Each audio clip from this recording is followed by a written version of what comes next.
El 9 de mayo de 2026, el presidente ruso Vladimir Putin se reunió en la Plaza Roja para conmemorar el Día de la Victoria, posiblemente la fecha más sagrada del calendario político ruso. Sin embargo, la celebración del 81º aniversario de la derrota de la Alemania nazi fue muy diferente a la de años anteriores. Para Putin, este desfile fue menos una conmemoración que una oportunidad para mostrar al mundo el poderío militar y la influencia geopolítica de Rusia. Esta última parte era importante porque la lista de invitados se creó para mostrar qué países seguían alineados con Rusia. Este año, la respuesta fue prácticamente nadie. El desfile en sí duró solo 45 minutos. No hubo tanques, lanzamisiles, ni vehículos blindados desfilando por las calles empedradas. En cambio, el desfile consistió exclusivamente en soldados rusos marchando junto a soldados norcoreanos. Además, la lista de jefes de Estado extranjeros que asistieron también se redujo considerablemente.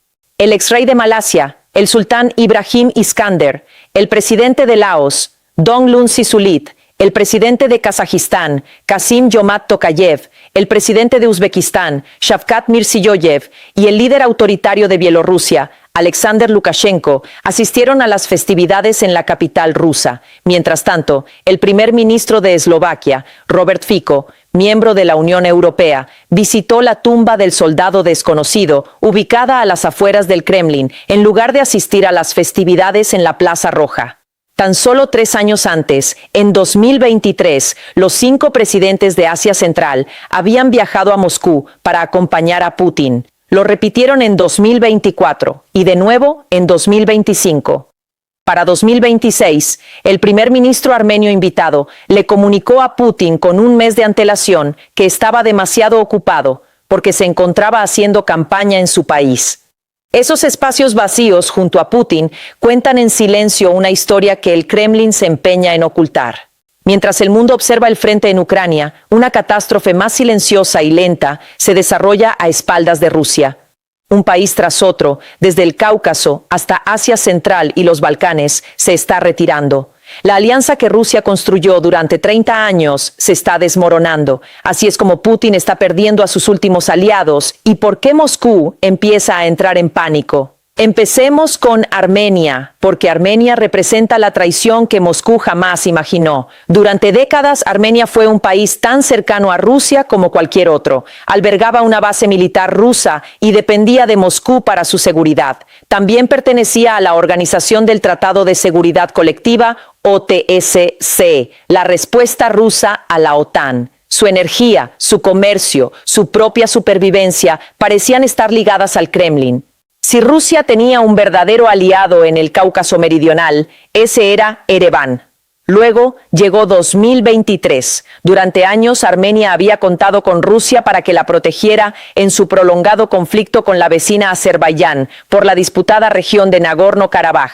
Las fuerzas de paz rusas estaban desplegadas en la región precisamente con ese propósito, pero cuando Azerbaiyán lanzó su ofensiva y se apoderó del territorio, los rusos no hicieron nada. Para millones de armenios esto pareció un abandono y contradijo directamente los acuerdos que Armenia firmó con Rusia tras su independencia. Ese fue el punto de inflexión y la razón por la que Armenia cambió de rumbo. En febrero de 2024, Ereván congeló su participación en la OTSC, la alianza que se suponía que debía protegerla. Nótese el término, congeló. Armenia no ha roto formalmente el tratado, pero dejó de asistir, dejó de aportar su parte para financiarlo y, lo peor de todo, dejó de fingir que la alianza significaba algo. El primer ministro Nikol Pashinyan comenzó a orientarse hacia Occidente, hacia la Unión Europea y Estados Unidos. Empezó a comprar armas a Francia e India en lugar de a Rusia. En 2026 comenzó a buscar otras alianzas para la defensa militar. Armenia fue sede de la cumbre de la Comunidad Política Europea en Ereván.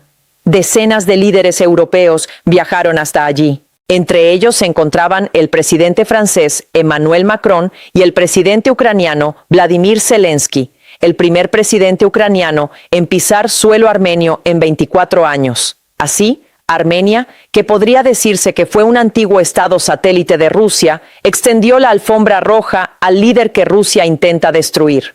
La cumbre también fue clave en el acercamiento de Armenia a Occidente, ya que Pashinyan prometió negociar la exención de visados entre Armenia y la UE en tan solo 2 años. Días después, Pashinyan no asistió al desfile del Día de la Victoria en Moscú.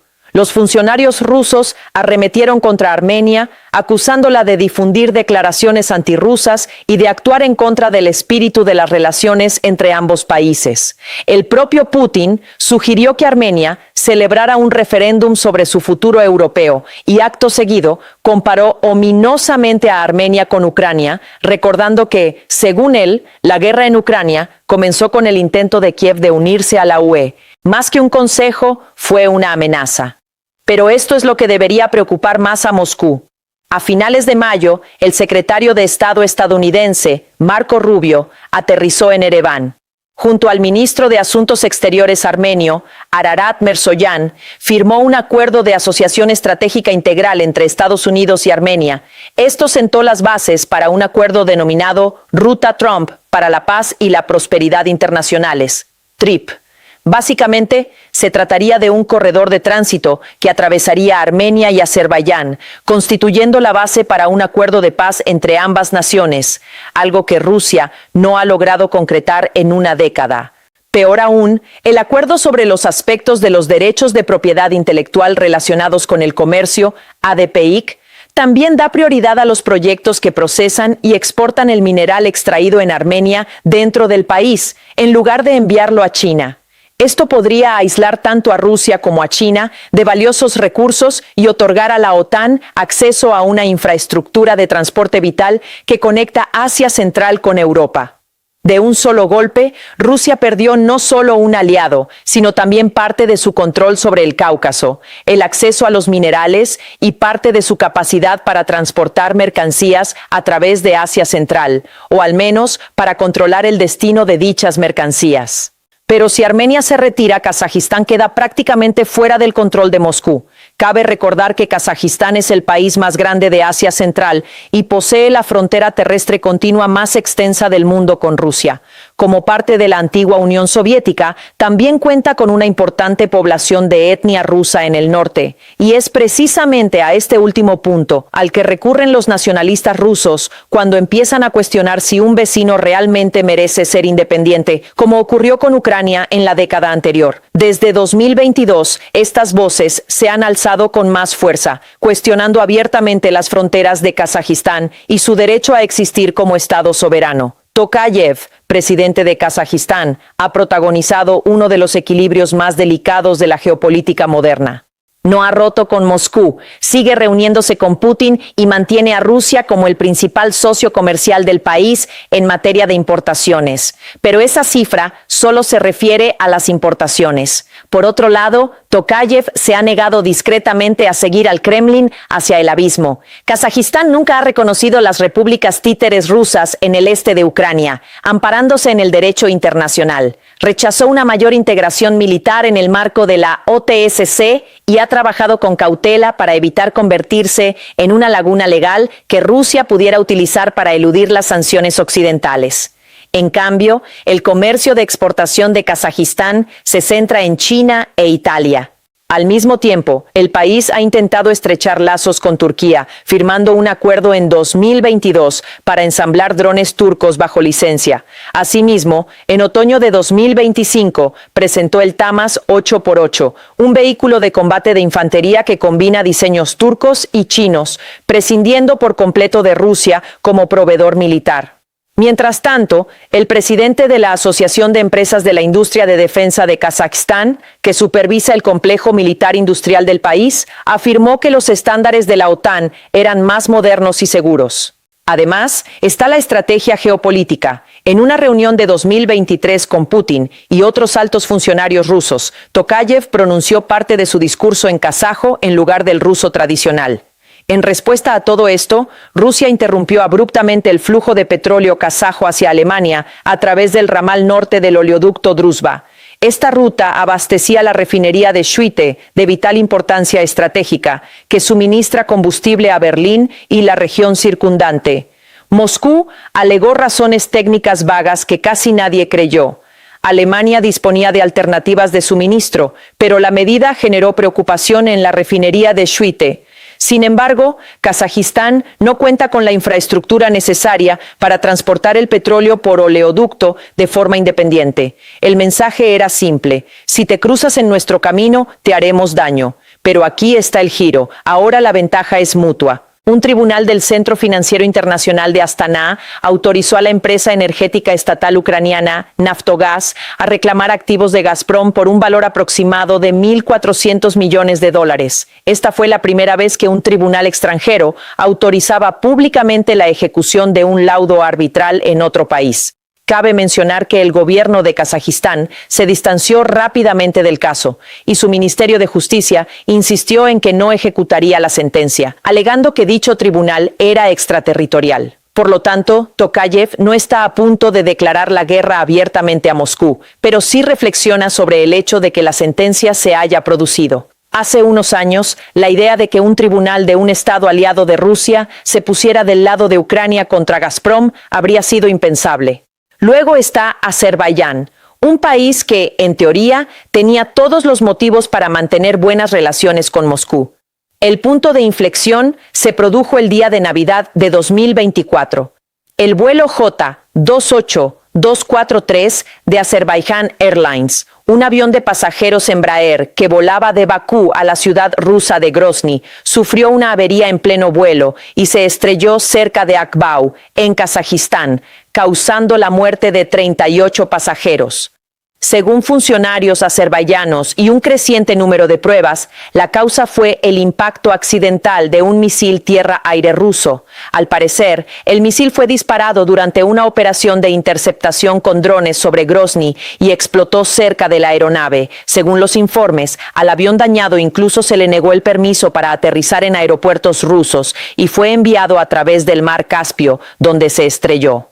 El presidente de Azerbaiyán, Ilham Aliyev, acusó a Rusia de derribar el avión y de intentar encubrirlo durante días. Exigió una disculpa, el reconocimiento de la culpabilidad y el castigo para los responsables. Durante casi un año, Moscú eludió cualquier acusación y Putin ofreció disculpas vagas, pero se negó a asumir la responsabilidad.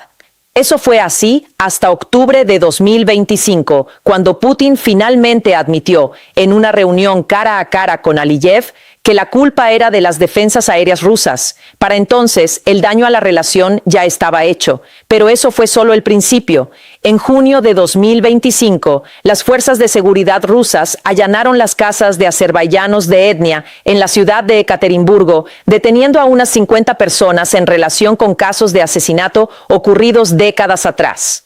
2 personas murieron bajo custodia. Sus familias y una organización de derechos humanos denunciaron que fueron torturadas con palizas y descargas eléctricas. Rusia negó haber cometido irregularidades y atribuyó una de las muertes a una insuficiencia cardíaca.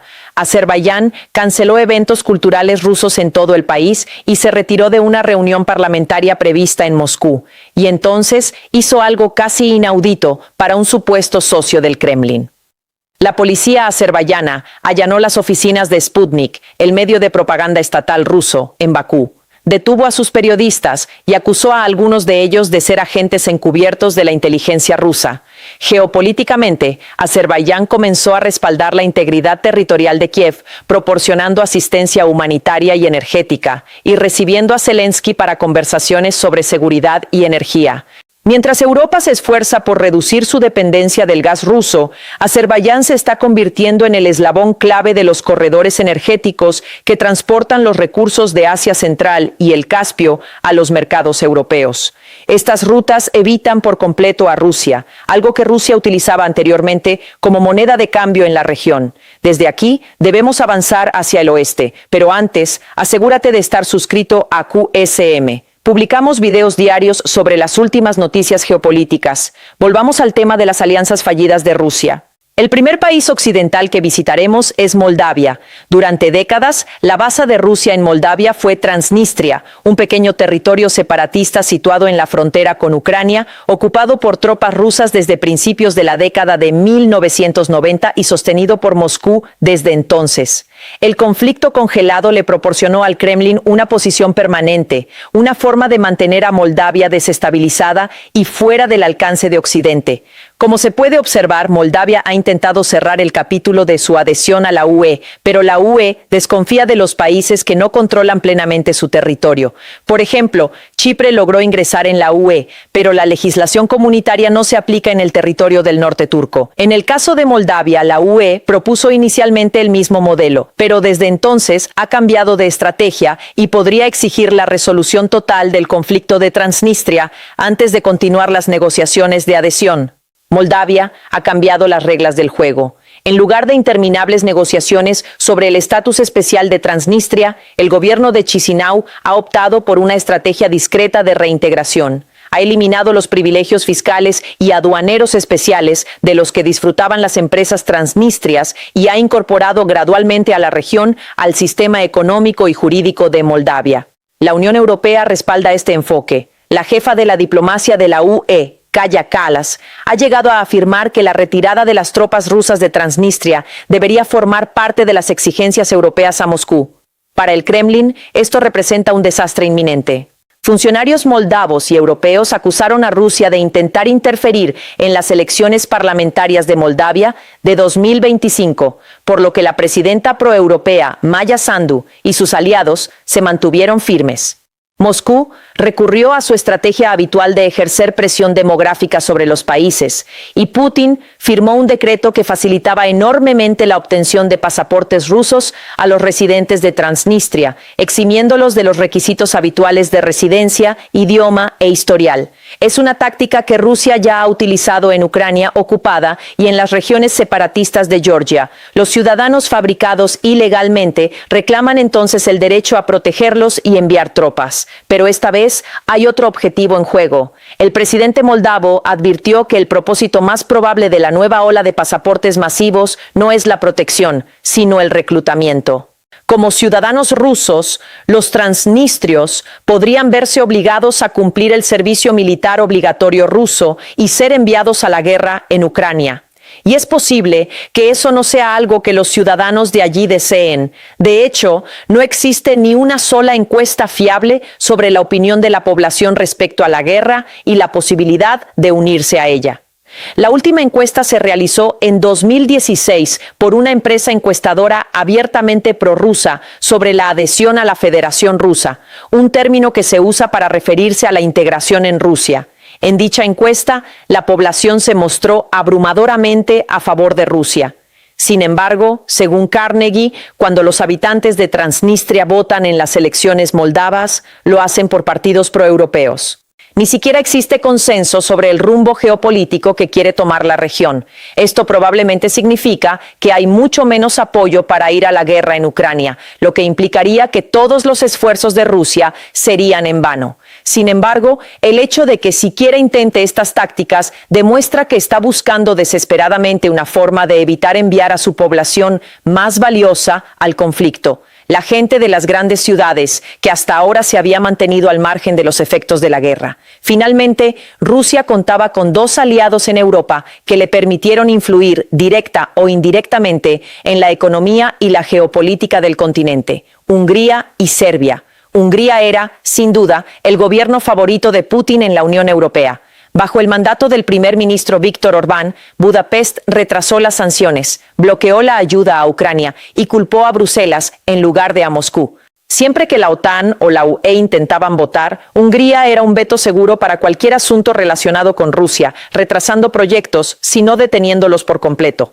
Esa época ha terminado. En abril de 2026, Orbán perdió el poder tras 16 años en el cargo cuando su partido, Fidesz, fue derrotado por el partido TISA de Peter Magyar, quien asumió la presidencia en mayo. Casi de inmediato, su gobierno comenzó a reintegrar a Hungría a la corriente principal europea, retiró sus objeciones a un importante paquete financiero de la UE para Ucrania y convocó al embajador ruso tras los ataques que afectaron zonas pobladas por húngaros en el oeste de Ucrania. Magyar también anunció una guerra contra la corrupción, específicamente contra los sistemas utilizados por el anterior gobierno de Orbán. Incluso llegó al extremo de iniciar los trámites para reemplazar al presidente del país, quien fue nombrado durante el mandato de Orbán. Geopolíticamente, Hungría también está reduciendo sus vínculos con Rusia, comenzando con las importaciones de petróleo y gas.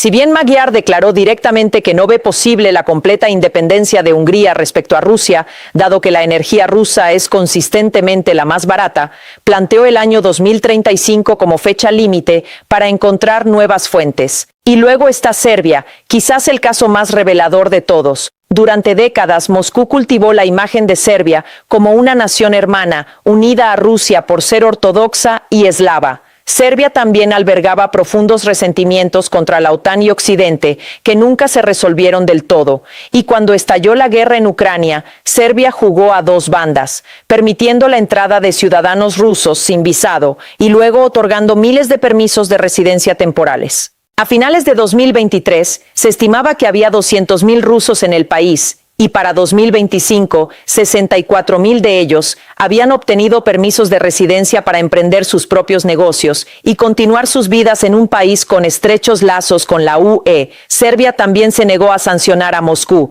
alegando su propia experiencia con las sanciones tras la disolución de Yugoslavia, en lugar de negarse a alinearse con la UE y la OTAN. Pero incluso ese vínculo se está debilitando. La UE ha criticado la aparente postura prorrusa, llegando incluso a amenazar con imponer restricciones de visado al país si no frena la admisión de ciudadanos rusos. En una entrevista con Político, al margen de una cumbre de seguridad en Praga, se le preguntó directamente a la presidenta del Parlamento serbio y ex primera ministra, Ana Brnabić, si Serbia podía seguir afirmando tener lazos fraternales con Putin mientras aspiraba a ingresar en la UE. Ella insistió en que Serbia comparte los valores de la Unión Europea, condena la guerra y apoya la integridad territorial de Ucrania. La relación entre Serbia y Rusia fue incluso rotundamente negada como fraternal. El país también exportó armas y municiones por valor de $920 millones a Ucrania, aunque indirectamente a través de terceros como Bulgaria y la República Checa. Ante la presión para que detuviera las exportaciones, el presidente serbio anunció que las detendría, pero aparentemente dio marcha atrás apenas unos meses después, continuando las exportaciones a socios europeos y sin molestarse en preguntar a dónde iban a parar las armas y municiones. Si bien las cantidades aquí son insignificantes en comparación con las exportaciones de Estados Unidos y otros países de la OTAN, Serbia posee una importante industria armamentística que sigue el modelo yugoslavo, inspirado a su vez en la Unión Soviética. Esto significa que Serbia produce municiones como los proyectiles de 122 y 152 milímetros que Ucrania puede utilizar en sus numerosos vehículos blindados, en lugar del estándar de 155 milímetros adoptado por la OTAN. Además, las municiones serbias son mucho más baratas que las occidentales, lo que permite que una mayor cantidad de ellas se incorpore a los paquetes de armas de los países europeos. Y luego están los medios de comunicación rusos que afirman que Rusia fue traicionada por una nación relativamente insignificante con una población de 7 millones, que no está geográficamente cerca de Rusia, no está históricamente alineada con la Unión Soviética y ha sido candidata a la UE durante casi 15 años. Cuando se llega a tales extremos para caracterizar las alianzas, queda claro lo aislada que está Rusia en la geopolítica global. Así que detengámonos un momento y analicemos la situación en su conjunto. Armenia se está acercando a Washington. Kazajistán, aunque presionado, no se rinde y busca el favor de China y Europa. Azerbaiyán está asaltando oficinas de propaganda rusas y armándose con drones turcos. Moldavia está desmantelando el último bastión ruso, Hungría destituyó al hombre de Putin y Serbia se niega a reconocer a Rusia como un país hermano. La guerra en Ucrania, que Putin inició en parte para reafirmar el dominio ruso sobre su antiguo imperio, ha tenido el efecto contrario. Ha destrozado el mito del poder ruso y ha convertido a Rusia en un actor inviable para las alianzas geopolíticas globales. Por eso los asientos vacíos en la Plaza Roja importan tanto. el desfile de 2026 demostró que Rusia ya no tiene a nadie en quien confiar más que en sí misma. E incluso eso ya no es una certeza, ya que la confianza interna en Putin se está erosionando lentamente. Para obtener más información, no te pierdas este video y asegúrate de seguir suscrito para estar al día de las últimas noticias sobre geopolítica global.